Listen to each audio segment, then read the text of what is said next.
Hola a todos, me llamo Esperanza, tengo 72 años y les hablo desde un lugar que por fin puedo llamar paz, pero para llegar hasta aquí tuve que atravesar un infierno que jamás imaginé, uno construido con los ladrillos del cariño y la argamasa de la traición. Durante 40 años, mi vida fue el dulce murmullo de las páginas de un libro. Fui la bibliotecaria del pueblo, un trabajo que no era un trabajo, sino mi vocación. Creía, y sigo creyendo, en el poder redentor de las historias, en cómo nos permiten vivir 1000 vidas y aprender de ellas. Mi propia historia parecía sencilla, feliz. Estaba casada con Javier, el amor de mi vida, un hombre previsor y de manos fuertes que construyó esta casa con la misma solidez con la que construimos nuestra familia. Pero hace 3 años, Javier se fue. Un infarto fulminante se lo llevó en una noche de abril, y con él se fue la música de mi vida, dejando un silencio tan denso que a veces me costaba respirar. La casa, antes nuestro refugio, se convirtió en un museo de su ausencia. Su sillón junto a la ventana, la taza de café que siempre usaba, sus gafas de leer sobre la mesilla de noche, todo seguía allí, como si él fuera a volver en cualquier momento. Yo, que siempre me consideraron una mujer menuda, de apariencia frágil, me sentí de repente anciana, vulnerable. Mis hijos, Ricardo, de 45 años, y su esposa, Sonia, de 42, empezaron a visitarme más a menudo. Al principio, sus visitas eran un bálsamo. Me traían la compra, me ayudaban con las facturas y se sentaban a escuchar mis historias sobre su padre. Pero poco a poco, empecé a sentir algo extraño en su preocupación, una nota discordante en su sinfonía de cuidados. Siempre supe que mi mente, afilada por décadas de lectura y de clasificar el conocimiento humano, seguía intacta, pero el dolor del luto te vuelve permeable. Te hace dudar de tus propias percepciones. Te aferras a cualquier muestra de afecto como un náufrago a una tabla. Y yo me aferré a ellos. Creía que la soledad sería mi mayor enemigo tras la muerte de Javier, que el eco de mis propios pasos en los pasillos vacíos sería la pena más grande. Qué equivocada estaba. Hoy sé que el verdadero peligro no siempre lleva el rostro de un extraño o la máscara de la soledad. A veces, el peligro más devastador llega con una sonrisa familiar. Te llama mamá y te ofrece una taza de té mientras, en silencio, te roba el aire. Esta es mi historia. No la cuento por lástima ni por venganza, sino porque las historias, como las que cuidé toda mi vida, deben ser contadas para que la verdad no se pierda entre las cenizas. Es la historia de cómo el amor de una familia se convirtió en la jaula más perfecta y cruel que se pueda imaginar. Si esta historia ya comenzó a tocarte el corazón, déjanos un me gusta, comparte este relato con alguien que necesite escucharlo y suscríbete al canal activando la campanita para no perderte ninguna de nuestras historias de vida que llegan al alma. El verdadero veneno no siempre quema al primer sorbo. A veces se disfraza de néctar, dulce y reconfortante, y te lo sirven en la taza más bonita, con una sonrisa que jura amor eterno. Mi veneno llegó 6 meses después de la muerte de Javier, en un día gris de otoño. Todo comenzó con una estupidez, una simple torcedura de tobillo. Estaba en la cocina, intentando alcanzar un viejo recetario que guardaba en el estante más alto, uno que Javier me había regalado en nuestro 5º aniversario. Me subí a un taburete, como había hecho 1000 veces, pero por un instante mi mente se fue con él, con el recuerdo de su risa al probar mis desastres culinarios de entonces. Perdí el equilibrio por un segundo fatal. No fue una caída aparatosa, más bien un traspié torpe, pero mi tobillo giró de mala manera y un dolor agudo, como una aguja al rojo vivo, me recorrió la pierna. Conseguí llegar al teléfono y llamé a Ricardo, más por el susto que por el dolor real. En menos de 20 minutos, él y Sonia estaban en mi puerta, con una expresión de pánico que me pareció desproporcionada. Sonia, siempre tan eficiente y controladora, tomó las riendas de inmediato. «Mamá, no te muevas. Ricardo, llama al doctor Méndez, que venga a casa. No vamos a arriesgarnos a que sea algo peor». Yo intenté protestar, decirles que solo era un esguince, que un poco de hielo y reposo serían suficientes, pero mi voz se perdió en su torbellino de actividad. El médico vino, confirmó mis sospechas, un esguince de segundo grado. Me vendó el pie y recomendó reposo absoluto durante un par de semanas.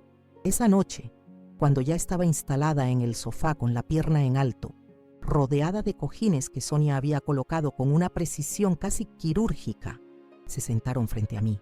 La luz del salón era tenue y sus rostros parecían esculpidos por la preocupación. Fue Sonia quien habló primero. Su voz era un susurro de seda. Mamá, Ricardo y yo hemos estado hablando. Esto no puede seguir así. Ricardo asintió, su mirada fija en el suelo, como si le costara sostenerme la mirada. Nos preocupas mucho, mamá, añadió él. Vivir sola en esta casa tan grande, hoy ha sido un tobillo, pero ¿y si mañana es algo más grave? ¿Y si no puedes llegar al teléfono? Cada palabra era un ladrillo más en el muro que empezaban a construir a mi alrededor. Un muro de amor, decían. Hemos tomado una decisión, continuó Sonia, poniendo su mano sobre la mía. Su piel estaba fría. Nos vamos a mudar aquí contigo. Solo temporalmente, por supuesto, hasta que estés completamente recuperada y veamos que puedes valerte por ti misma sin riesgos. No es ninguna molestia, de verdad. Es lo que debemos hacer. Es por tu bien. La frase, por tu bien, se convertiría en su mantra, en la justificación para cada pequeño paso que daban para despojarme de mi vida. Al principio, su presencia fue un alivio. Sonia cocinaba platos deliciosos y saludables, siempre recordándome que debía cuidar mi tensión. Ricardo se encargaba del jardín, podando los rosales de Javier con un esmero que nunca antes le había visto. Me sentía como una reina en mi propia casa. Tú no te levantes para nada, mamá, decían. Nosotros te traemos lo que necesites. Me traían el desayuno a la cama, me preparaban el baño, elegían la película que veríamos por la noche. Parecía un sueño, una familia unida, cuidando de su matriarca viuda y frágil. Mis amigas, cuando llamaban, escuchaban mi relato y me decían lo afortunada que era. ¿Qué hijos más buenos tienes, Esperanza? Son un tesoro. Y yo asentía, sonreía y repetía. Sí, soy muy afortunada. Pero la gratitud empezó a tener un sabor extraño, un regusto a deuda. Los días se convirtieron en semanas y mi tobillo sanó por completo. Sin embargo, ellos no daban señales de querer marcharse. Cualquier mención a mi recuperación era recibida con más gestos de cuidado. «Aún no estás fuerte del todo, mamá», decía Sonia, mientras me arropaba con una manta en pleno junio. «Es mejor no forzar». Empezaron a gestionar mis asuntos con una eficiencia abrumadora. Un día, Ricardo llegó con un fajo de facturas. «Mamá, hemos visto que se te ha pasado el plazo de la luz. No te preocupes, ya lo hemos pagado nosotros. Para que no te líes con estas cosas, si te parece bien, vamos a domiciliar todos los recibos en nuestra cuenta. Así tú te olvidas de papeleos y fechas. Es por tu tranquilidad». ¿Cómo podía negarme? Parecía un gesto tan generoso, tan práctico. Acepté, sintiéndome a la vez cuidada y un poco inútil. La casa, mi refugio, empezó a sentirse extraña. Mis cosas ya no estaban donde yo las dejaba.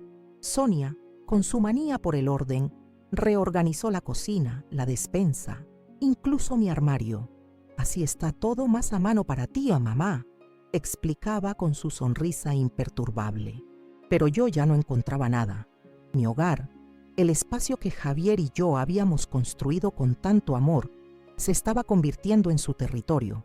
El silencio que tanto me había pesado tras la muerte de mi esposo fue reemplazado por el murmullo constante de sus vidas, sus conversaciones, el sonido de sus pasos en el piso de arriba. Y en medio de todo ese ruido, yo me sentía más sola que nunca. Estaba rodeada de un cuidado asfixiante, un amor que no me dejaba respirar, una protección que se sentía, cada día más, como los barrotes invisibles de una jaula dorada. Y yo, la tonta y frágil Esperanza, les sonreía y les daba las gracias, porque todavía creía que lo hacían por amor, porque aún no había entendido que el amor, a veces, es solo la máscara más hermosa que puede usar la codicia. La benevolencia, como la humedad, se filtra por las grietas más pequeñas hasta que lo impregna todo. pudriendo la estructura desde dentro sin que te des cuenta. Y en mi casa, la humedad comenzó a manifestarse en los detalles, en gestos tan pequeños que al principio los descarté como simples manías de Sonia o excesos de celo de Ricardo. El primer indicio fue mi teléfono móvil. Era un modelo sencillo que Javier me había regalado, con teclas grandes y solo 3 botones de memoria rápida. Uno para Ricardo, otro para mi mejor amiga, Carmen, y un tercero para emergencias. Un martes por la mañana, intenté llamar a Carmen para nuestro café semanal virtual, pero el teléfono no encendía. Qué raro, murmuré. Sonia, que pasaba por el salón con un plumero, me escuchó. Ah, sí, mamá. Se le estropeó la batería. Ricardo lo llevó a arreglar. Su tono era casual, casi aburrido. No te preocupes. Si necesitas llamar a alguien, nos lo dices y lo hacemos nosotros desde nuestro móvil. Así no te cansas. Agradecí el gesto, pero algo me incomodó. ¿Cansarme por marcar un número? Pasaron los días, y cada vez que preguntaba por mi teléfono, la respuesta era una evasiva. Todavía no lo tienen listo. Parece que la pieza tiene que venir de Alemania. Mientras tanto, mis conversaciones con Carmen se volvieron extrañas. Ya no hablaba directamente con ella. Tenía que pedirle a Sonia que la llamara, y ella me pasaba su teléfono en manos libres. «Hola, Esperanza, ¿cómo estás?», decía Carmen al otro lado. Pero la conversación nunca era la misma. Sentía la presencia de Sonia en la habitación, una oyente silenciosa que coartaba nuestra intimidad. Las charlas se volvieron más cortas, más superficiales. «¿Seguro que estás bien? Te noto rara», me dijo Carmen una vez. Antes de que pudiera responder, Sonia intervino con una risa ligera. «Está estupendamente, Carmen. Solo un poco cansada hoy. Los médicos dicen que necesita mucho reposo. Te llamamos otro día. ¿Vale? Un beso». Y colgó. Me quedé con la palabra en la boca, con una sensación de impotencia que me heló por dentro. Luego vino el correo. Ricardo empezó a recogerlo él del buzón cada mañana. «Para que no tengas que bajar las escaleras, mamá», decía, dejándome solo las cartas personales y alguna revista. Las facturas, los extractos del banco, todo desaparecía antes de llegar a mis manos. «Nosotros nos encargamos de todo este lío. Tú relájate», insistía. Al principio me pareció un alivio, pero un día vi de reojo un sobre del ayuntamiento en el montón que él apartaba. «¿Qué es eso, Ricardo?». «El impuesto de la casa». Se tensó por un instante. «Nada, mamá, cosas nuestras. No te preocupes». Su evasiva fue tan torpe que la mentira flotó en el aire, densa y visible. Empecé a sentirme como una invitada en mi propia casa, una niña a la que se le ocultan los problemas de los adultos. Sonia, por su parte, perfeccionó el arte del comentario pasivo-agresivo, esas pequeñas dagas envueltas en algodón de azúcar. Si intentaba ayudar en la cocina, me apartaba con una sonrisa condescendiente. «No, mamá, descansa, que la última vez casi se te quema el arroz. Tu memoria ya no es la que era, es normal a tu edad». Si mencionaba un recuerdo de Javier, ella siempre encontraba la forma de corregirme. «No, no fue en el 85, fue en el 86. Ricardo y yo lo recordamos perfectamente, ¿eh?». Me hacían dudar de mi propia mente, de mis recuerdos, de mi capacidad. Era una erosión lenta y constante de mi identidad. Empezaron a deshacerse de mis cosas, de las cosas de Javier. Un día desapareció su viejo sillón de lectura. Estaba lleno de ácaros, mamá, y el tapizado roto. «Te hemos comprado este otro, mucho más moderno y bueno para tu espalda», dijo Sonia, señalando un armatoste de polipiel sin alma que nunca podría reemplazar el nido de recuerdos que era el viejo sillón. No protesté. ¿Cómo protestar contra un gesto que, en apariencia, era pura generosidad? El golpe de gracia, el que me hizo comprender que la jaula se estaba cerrando de verdad, llegó hace unos 2 años. Una tarde, mientras intentaba subir al primer piso para buscar un libro en el que fue mi dormitorio, Ricardo me detuvo en el primer escalón. «Mamá, ¿dónde vas? Las escaleras son un peligro para ti». Sonia apareció a su lado, como una sombra. «Hemos estado pensando», dijo con su voz melosa, la que usaba para las grandes sentencias.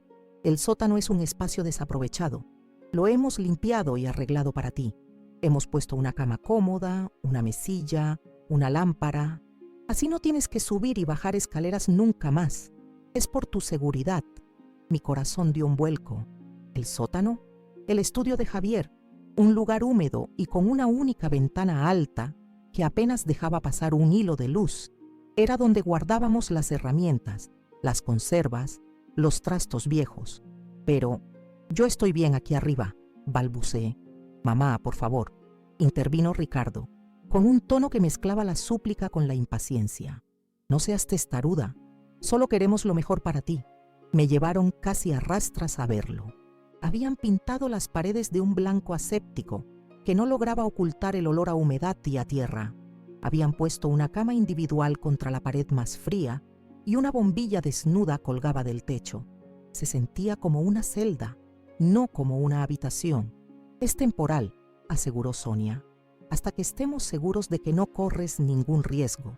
Esa noche dormí allí por primera vez. La puerta de madera maciza, que siempre había estado abierta, la cerraron. Para que no te entre corriente, dijeron. Me tumbé en la cama, escuchando sus pasos sobre mi cabeza, el murmullo de sus voces lejanas. Me sentí enterrada en vida, sepultada bajo los cimientos de mi propio hogar.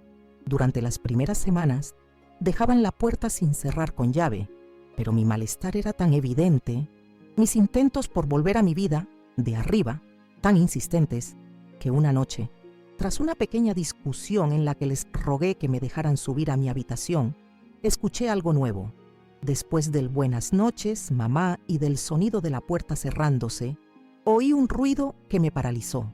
Un ruido que no había escuchado en esa casa en 40 años.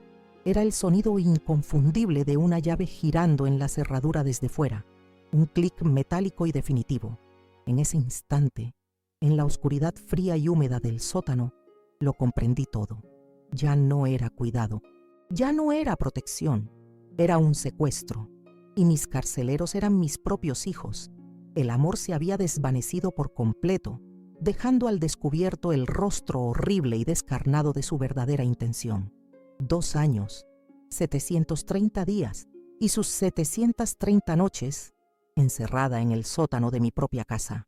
El tiempo había perdido su forma, convirtiéndose en una masa gris y uniforme, puntuada únicamente por el chirrido de la puerta al abrirse 2 veces al día para dejarme una bandeja con comida. Mi mundo se había encogido a las dimensiones de una celda de cemento, con el olor a humedad como único perfume y el zumbido del viejo congelador como única música. Había perdido la cuenta de las veces que había suplicado, llorado, golpeado la puerta hasta que mis nudillos sangraron. Las respuestas siempre eran las mismas, dichas a través de la madera. Es por tu bien, mamá, estás muy débil, no queremos que te hagas daño. Con el tiempo, dejé de gritar. El silencio se convirtió en mi única forma de resistencia, un último reducto de dignidad. Pero aquella noche, el silencio se rompió. No podía dormir. El frío del suelo se me colaba por los huesos y una angustia, más afilada que de costumbre, me oprimía el pecho. Me levanté y me acerqué a la pared del fondo, donde un viejo conducto de ventilación, cubierto por una rejilla metálica oxidada, conectaba el sótano con la cocina, justo encima de la mesa donde ellos solían cenar. Nunca antes había escuchado nada a través de él, salvo algún ruido amortiguado, pero esa noche sus voces llegaron hasta mí, no como un murmullo, sino con una claridad terrible y cortante. Eran susurros furiosos, cargados de una impaciencia que me heló la sangre. La primera voz que identifiqué fue la de Sonia, afilada como un cuchillo. Lleva aquí 2 años, Ricardo. 2 años. La gente del pueblo empezará a preguntar. Carmen ya me ha llamado 3 veces esta semana. No podemos seguir diciendo que está indispuesta. Se nos está acabando el tiempo. Hubo una pausa. Y luego la voz de mi hijo, más débil, quejumbrosa. Lo sé, Sonia, pero ¿qué quieres que hagamos? Es mi madre. Es un problema, siseó ella. Y cada sílaba fue como una bofetada. Un problema que nos está impidiendo vivir. Tenemos que vender la casa ya. Necesitamos el dinero. Conozco a un abogado que puede ayudarnos a declararla incapacitada. Un par de informes médicos que digan que su mente ya no rige. que no puede tomar sus propias decisiones. Será rápido. Sentí que el aire me faltaba. Me apoyé contra la pared fría, el metal de la rejilla clavándose en mi mejilla. Incapacitada. Querían borrarme, anularme legalmente, convertirme en una no persona. Ricardo balbuceó algo que no entendí, algo sobre el qué dirán. La respuesta de Sonia fue fulminante. Me da igual lo que digan. Una vez la tengamos incapacitada, la metemos en la residencia más barata que encontremos, una a las afueras, donde nadie la conozca. Con el dinero de la casa nos da de sobra para empezar de nuevo en la costa, lejos de aquí, como siempre hemos querido. Una casa con vistas al mar. Ricardo, ¿te lo imaginas? Sin tener que bajar a este agujero húmedo 2 veces al día. El mundo se detuvo. Cada palabra que había salido de su boca era una pieza de un rompecabezas monstruoso que, al encajar, revelaba una imagen de una crueldad inimaginable. No era preocupación, nunca lo fue, no era cuidado, era un plan frío, metódico y despiadado para robarme mi casa, mi dinero y mi vida. La torcedura de tobillo, las sonrisas, los «es por tu bien», el aislamiento, la comida en la bandeja, todo era parte de una misma y larga estafa. Eran los actos de una obra de teatro macabra donde yo era la protagonista involuntaria y el final ya estaba escrito. Una tumba en vida en un asilo anónimo, mientras ellos disfrutaban del sol en la costa con el fruto de su traición. Un dolor agudo, más profundo que el de cualquier hueso roto, me partió el alma en dos. No era solo la codicia, era el desprecio, el agujero húmedo, así llamaban a mi prisión, la que ellos mismos habían construido. Las lágrimas que deberían haber brotado se congelaron en mis ojos, convirtiéndose en esquirlas de hielo. El luto por mi marido, la soledad, el miedo, todo eso se evaporó en un instante, reemplazado por algo nuevo, algo terrible y poderoso. Era una claridad absoluta, una lucidez tan fría y afilada como un bisturí. Ya no sentía pena por mí misma. La frágil esperanza, la viuda desvalida, murió en ese preciso momento, con la oreja pegada a una rejilla oxidada en un sótano, y de sus cenizas, en el más absoluto silencio, nació otra mujer, una que comprendió que las historias no solo se leen en los libros. A veces, si quieres sobrevivir, tienes que escribir la tuya propia. Y el capítulo final de mi historia no lo iban a escribir ellos, lo escribiría yo. Me quedé allí, pegada a la pared fría del sótano, mucho después de que el eco de sus pasos se hubiera desvanecido en el piso de arriba. El metal de la rejilla me había dejado una marca helada en la mejilla, pero no sentía el frío, no sentía nada y a la vez lo sentía todo. No lloré. Las lágrimas que pugnaban por salir se congelaron en mis ojos antes de poder caer, convertidas en diminutas dagas de hielo. Era una sensación extraña, como si el mundo entero, que había sido un borrón de dolor y confusión durante 3 años, de repente se hubiera enfocado con una nitidez brutal y perfecta. Fue como si una cerradura, la última cerradura que quedaba en mi alma, la que guardaba la fe en mi propia sangre, hubiera hecho un clic definitivo, y con ese sonido, la niebla se disipó. La densa niebla de mi luto, de mi soledad, de la vejez que me habían hecho creer que padecía. Y en el paisaje ahora claro y desolado de la verdad, cada pieza del puzzle de los últimos 2 años encajó en su sitio con una precisión matemática y cruel. La torcedura de tobillo no fue una desgracia, fue una oportunidad. Su mudanza no fue un sacrificio, fue una invasión. El control de mis llamadas no era para que yo descansara, era para aislarme. La gestión de mis facturas no era para quitarme preocupaciones, era para tomar el control de mis recursos. Y mi traslado a este sótano, mi descenso a esta tumba en vida no fue por seguridad. Fue el penúltimo paso de su plan. Sonia, la arquitecta de mi jaula, Ricardo, mi hijo, el carcelero cobarde que le sujetaba los clavos. Cada «es por tu bien», mamá resonaba ahora en mi cabeza como el más vil de los insultos. Se habían aprovechado de mi dolor, de mi vulnerabilidad, de mi amor por ellos. Habían confundido mi bondad con estupidez, mi fragilidad física con debilidad mental, y ese había sido su mayor error. Mi mente, la mente de la bibliotecaria que había pasado 40 años clasificando y entendiendo las complejidades de la naturaleza humana a través de los libros, se despertó de su letargo. El dolor no desapareció, pero se transformó. Dejó de ser una pena paralizante para convertirse en combustible, una energía fría, concentrada, que recorrió mis venas y enderezó mi espalda encorvada. La esperanza frágil.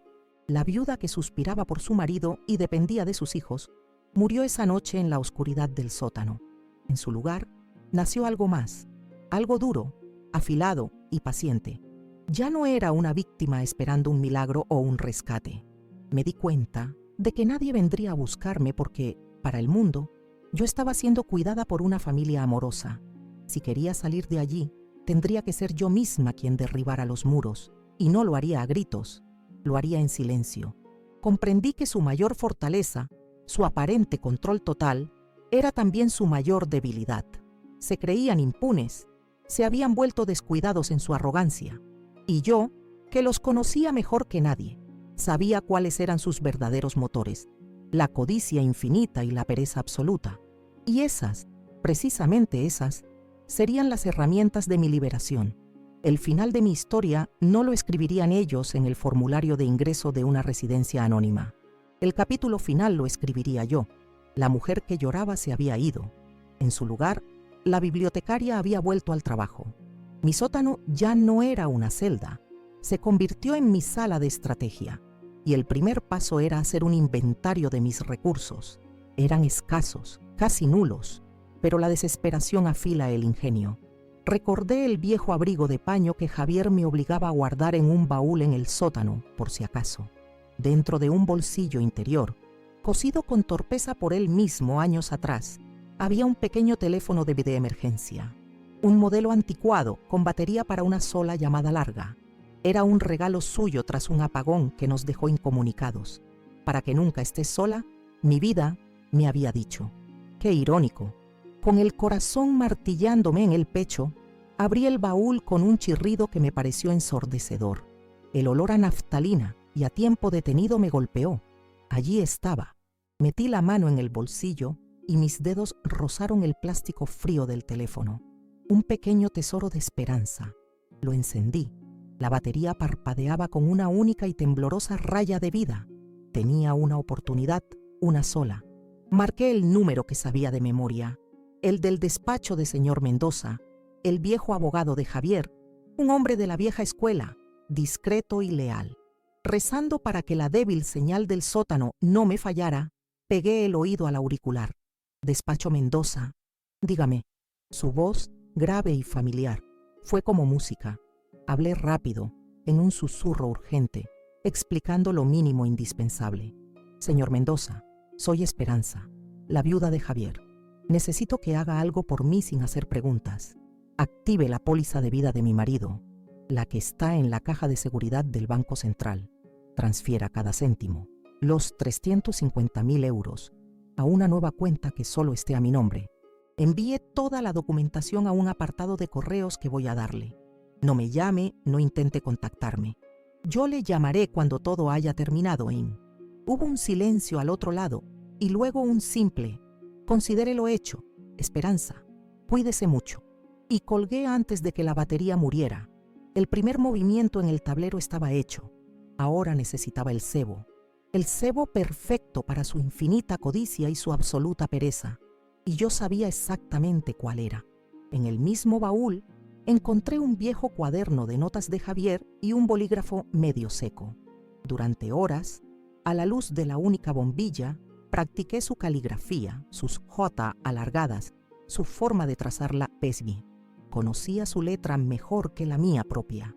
Luego, en una hoja arrancada, escribí mi obra maestra de ficción. La nota era breve y directa, imitando el estilo pragmático de mi marido.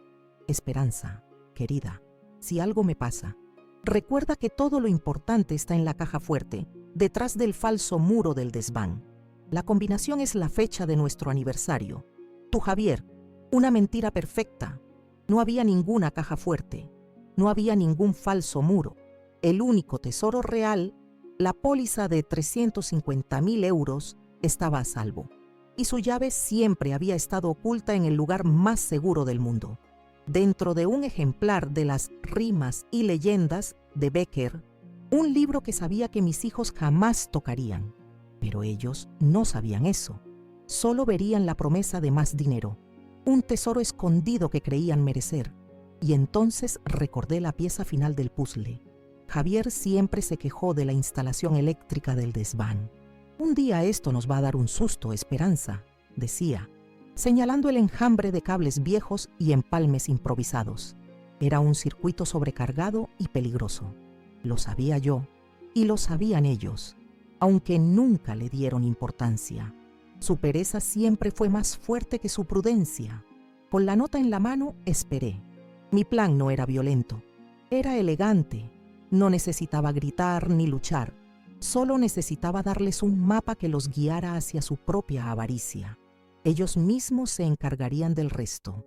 Dejé la nota cuidadosamente doblada junto al plato vacío de la cena, en el mismo lugar donde ellos dejaban cada día los restos de mi cautiverio, y me senté en la oscuridad a esperar. No sentía miedo ni odio, solo una calma glacial, la calma de la bibliotecaria que ha colocado el último libro en su estante y sabe que, por fin, toda la historia está en orden. La espera fue la parte más difícil. El silencio después de dejar la nota era denso, cargado de una electricidad que nada tenía que ver con los viejos cables de la casa. Pasaron horas. Escuché el murmullo del televisor, el tintineo de los platos de la cena, la rutina de una normalidad que para mí era una farsa. Finalmente, a las 10 de la noche, oí los pasos de Sonia bajando la escalera del sótano, el chirrido de la puerta, el ruido metálico de la bandeja al ser depositada en el suelo. Pero esta vez hubo una pausa, un silencio que se alargó un segundo más de lo normal. Pude imaginarla perfectamente, su mirada fría, deteniéndose en el trozo de papel doblado. Oí el leve susurro del papel al ser recogido. No dijo nada. La puerta se cerró con el mismo estrépito de siempre, y el clic de la llave girando en la cerradura sonó como el martillo de un juez dictando sentencia. Me quedé inmóvil en la oscuridad, aguzando el oído. Durante casi media hora, solo hubo silencio. Luego, un murmullo agitado comenzó a filtrarse a través del conducto de ventilación. Eran susurros sibilantes, cargados de excitación y avaricia. No podía distinguir las palabras, pero el tono era inconfundible. Era el sonido de la codicia despertando, hambrienta y voraz. Oí pasos apresurados sobre mi cabeza, el ruido de un cajón que se abría y se cerraba con violencia. Y entonces, el sonido que estaba esperando, el chirrido de la trampilla del desván al abrirse, el estruendo que llegó desde el techo, era la banda sonora de su propia perdición. Golpes secos y rítmicos contra la pared, el ruido de algo pesado siendo arrastrado por el suelo de madera. Eran como dos animales salvajes desenterrando un hueso. Su paciencia, siempre tan escasa, se había evaporado ante la promesa de un tesoro fácil. Después de unos minutos de golpes infructuosos, oí a Ricardo gritar, su voz amortiguada por el suelo. «No veo nada, Sonia. Necesitamos más luz». Fue entonces cuando su pereza y su arrogancia firmaron su sentencia. Escuché el zumbido inconfundible de un taladro eléctrico, seguido del quejido de una sierra de calar, y luego, el detalle crucial, el sonido de múltiples aparatos conectándose a un mismo punto. Javier me lo había advertido 1000 veces. El enchufe del desván es una trampa mortal.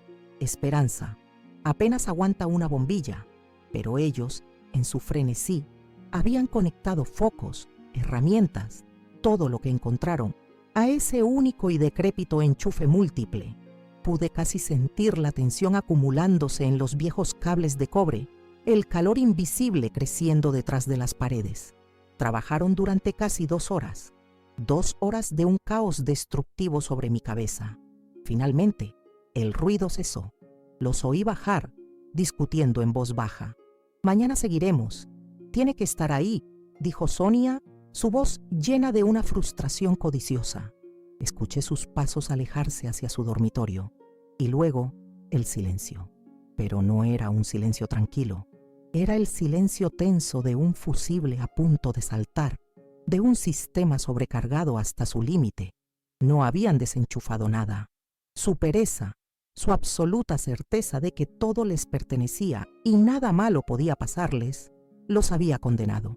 Me acurruqué en mi catre, pero no dormí. Vigilé en la oscuridad como un farero esperando la tormenta. Y la tormenta llegó.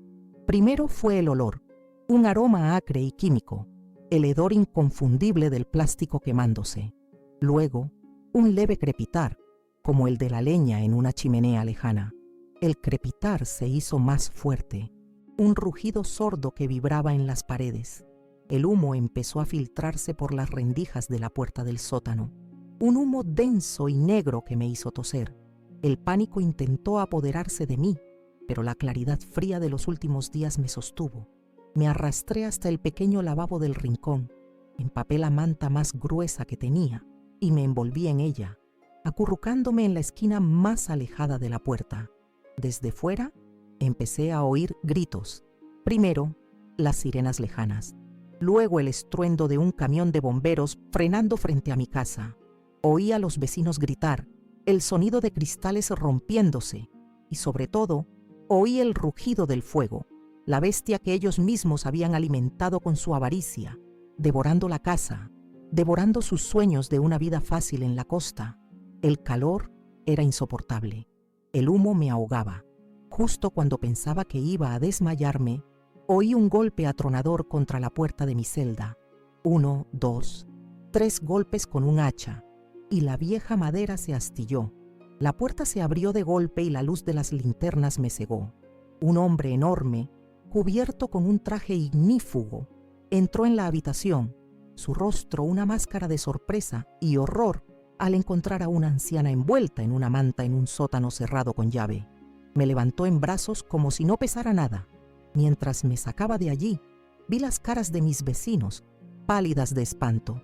Uno de los bomberos me preguntó, «Señora, ¿estaba sola?» Y con la voz más clara y firme que había tenido en 3 años, la voz de la bibliotecaria, que por fin contaba la verdad de su propia historia, respondí, «No, mis hijos estaban arriba. Llevo aquí encerrada 2 años. Ellos me encerraron. La verdad, como el fuego, había salido por fin a la luz para arrasarlo todo. El fuego no solo consumió la casa, purificó mi vida, quemando hasta los cimientos la jaula que habían construido para mí. La historia de mi cautiverio, susurrada entre vecinos y confirmada por la puerta del sótano, forzada por los bomberos, se convirtió en una verdad ineludible en el pueblo.